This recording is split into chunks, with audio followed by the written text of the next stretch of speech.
Hey Queenie, pumunta na tayo ng mall. Gusto ko na talaga mag-shopping. Tara na, pumayag ka na kasi. Sige na nga, papayag na ako. Basta kumain tayo dun ha. Gusto ko, dun tayo sa McDo kumain. Okay, Uy, Queenie at saka Marian! Aalis kayo? Saan kayo pupunta? sa mall. Magsha-shopping kami dun at saka kakain kami sa McDo kasi may pera kami.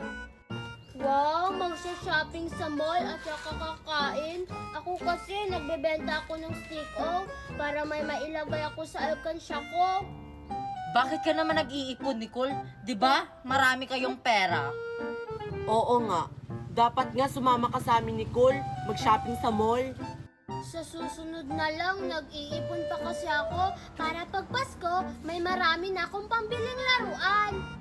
Kami kasi, hindi na namin kailangan mag-ipon para makabili kami ng pera. Kasi pag Pasko,